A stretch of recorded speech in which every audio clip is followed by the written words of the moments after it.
sesat tapi pakai dalil. Yang dijadikannya dalil ceramah Abdul Somad lagi. Saya tidak ridho ini. Tidak suka saya. Memang semua ini terjadi atas kehendak Allah. La tataharraku dzarratu illa biiznillah. Tidak bergerak satu benih, satu biji sawi. Kalau payah ngingat biji sawi, tai coro. Coak, kecil. Tidak bergerak satu benih pun di atas dunia ini kecuali atas kehendak Allah. Kalau tidak, kata Allah, tidak terjadi. Maka anak yang IP-nya 2,0 itu juga atas kehendak. Lihat betapa umat ini sudah sesat. Semua dia. Memang semua ini terjadi atas kuasa Allah, tapi tidak semua diridhai Allah. Ini mesti dipahami dengan baik. Kalau tidak, rusak tauhid kita.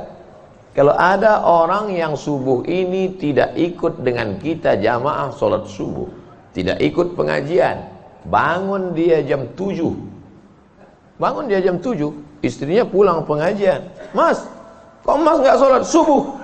Aku terlambat, ini pun atas kehendak Allah. Kalau ada yang mengatakan dia tidur itu bukan karena kehendak Allah, berarti syirik. Berarti ada kuasa lain di luar kuasa Allah. La haula wala quwata illa billah. Bangun dia suami. Kenapa Mas bangun jam 7? La haula wala quwata illa billah. Jadi gimana solusi ini? Allah beri kita kuasa. Allah beri Abdul Somad mata. Allah beri Abdul Somad telinga. Allah beri Abdul Somad hati. Allah beri Abdul Somad akal. Allah beri Abdul Somad wahyu Allah Subhanahu wa taala berikan Nabi Muhammad, tapi dia kirimkan Al-Qur'an kepada kita hudan linnas. Maka kita berada di antara dua pilihan. Wa nafsi wa ma sawwaha, demi jiwa Abdul Somad dan penciptaannya, fa alhamaha fujuraha wa taqwaha. Allah berikan dua jalan. Aku beri kau dua jalan Abdul Somad. Jalan fujur, bangun sampai jam 7. Jalan takwa, bangun, mandi, sholat tahajud, datang ke masjid. Pilih mana? Dua-duanya adalah jalan Allah. Dua-duanya adalah milik Allah. Dua-duanya adalah kuasa Allah. Tapi ada yang dimurkai Allah, ada yang diridhai Allah. Yang kita cari ini ridha atau murka?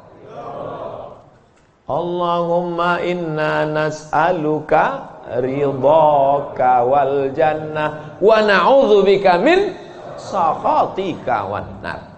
Aku minta ridhamu, dijauhkan dari murkamu. Jadi anak yang IP 2,0 tadi ridha Allah atau murka Allah? Kira-kira sudah dapat jawabannya? Semua kuasa Allah, semua kehendak Allah. Tidak ada yang di luar daripada kuasa Allah. Kalau ada yang mengatakan ini di luar dari kuasa Allah, syirik dia. Berarti ada kuasa lain. Kalau begitu ada kuasa setan. Maka berarti dia pakai agama Zoroaster. Ada agama namanya Zoroaster. Nama nabinya Zarathustra. Kata agama Zoroaster, Zarathustra, Tuhan itu dua. Satu namanya Tuhan Ahriman, satu namanya Tuhan Ahura Mazda. Satu Tuhan baik, satu Tuhan jahat. Kalau kebetulan dia baik, berarti dia ikut Tuhan baik. Kalau kebetulan dia jahat, satu namanya Tuhan jahat. Tuhan hitam, Tuhan putih, black or white.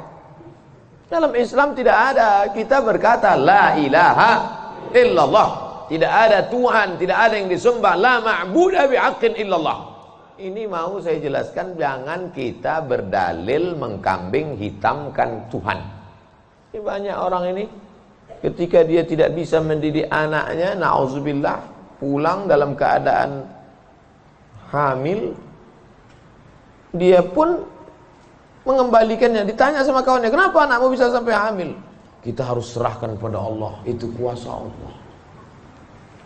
Tak betul. Bapak nanti pulang, tiba-tiba ketemu anak-anak muda di pos ronda. Anak muda, kenapa kalian tidak sholat subuh ke masjid? Yudhillu bihi katsira. Banyak orang yang disesatkan Allah wa yahdi bihi katsira. Banyak orang yang diberi hidayah oleh Allah. Pak Haji, Bapak termasuk yang diberi hidayah. Kami ini yang disesatkan Allah. Biarkan kami sesat. Pak Haji pun bingung. Iya juga ya katanya. Udahlah kalau bisu, biar aja lah kau sesat. Apa enggak kacau umat ini? Orang dulu kalau sesat aja. Sekarang sesat pakai ayat. Luar biasa zaman ini Bapak Ibu. Ayatnya jangan dipotong. Ini bahayanya kalau tukang khitan baca ayat. Yudhillu bihi katsira. Banyak yang disesatkan Allah, wa yahdi bihi katsira. Banyak yang diberi hidayah oleh Allah. Baca ujung ayatnya. Wa ma yudhillu bihi illal fasiqin. Yang disesatkan Allah itu adalah orang yang fasik. Orang yang fasik itu siapa? Orang yang dengan penuh kesadaran, sehat akalnya, sehat otaknya, sehat hatinya, sehat pikirannya, tapi dia tidak mau menerima Islam. Orang yang dengan penuh kesadaran buat dosa, buat maksiat, itu orang yang fasik. Allah tidak akan berikan hidayah kepada orang yang fasik. Wallahu la yahdil qaumal fasiqin. Jadi kita mesti memahami ini dengan baik. Tidak ada yang di luar kuasa Allah. Kalau ada orang berkata bahwa itu di luar kuasa Allah, berarti dia syirik, ada kekuasaan selain daripada kuasa Allah. Sedangkan kita berkata la syarika, la ilaha illallah wahdahu la syarikalah, lahul mulku wa lahul hamdu yuhyi wa yumit wa huwa ala kulli syai'in qadir. Itu kalau dibaca 10 kali sehabis salat subuh, dijaga Allah sampai sore. Itu maka tadi kita di sini tadi kita baca berapa kali? Banyak yang enggak ingat, dia tertidur. 10 tadi. La ilaha illallah syarikalah, lahul mulku wa lahul hamdu yuhyi wa yumiitu wa huwa ala kulli syai'in qadir. Kenapa? Apa korelasi bacaan itu dengan kita? Kenapa dijaga Allah? Karena kita sudah berserah semuanya kepada Allah. Kalau kita berserah kepada Pak Kades, selamat apa enggak selamat? Selamat. Pak Kades, kuserahkan diriku padamu semuanya. Berserah ke wali kota, berserah ke bupati, berserah ke gubernur, berserah ke presiden, berserah ke PBB. Kuserahkan. Apalagi berserah kepada Allah. La ilaha illallah. Tiada Tuhan, tiada sembahan, tiada agama, tiada apapun illallah. La syarikalah. Tiada duanya, tiada sekutu, tiada partner baginya. Lahul mulku, kekuasaan hanya punya dia. Walahul hamdu, puja-puji hanya punya dia. Yuhyi, dia menghidupkan. Wa yumit, dia mematikan. Wa huwa ala kulli syai'in qadir, dia kuasa atas segala sesuatu. Habis, kita tak punya apa-apa. Lalu yang keluar dari mulut Abdul Somad ini suara siapa? Suara Abdul Somad. Dari siapa? Dari Allah. Dipakai untuk baik, dapat pahala. Dipakai untuk tak baik, dapat dosa. Tergantung kita. Juklaknya sudah ada. Namanya apa? Statuta. Yang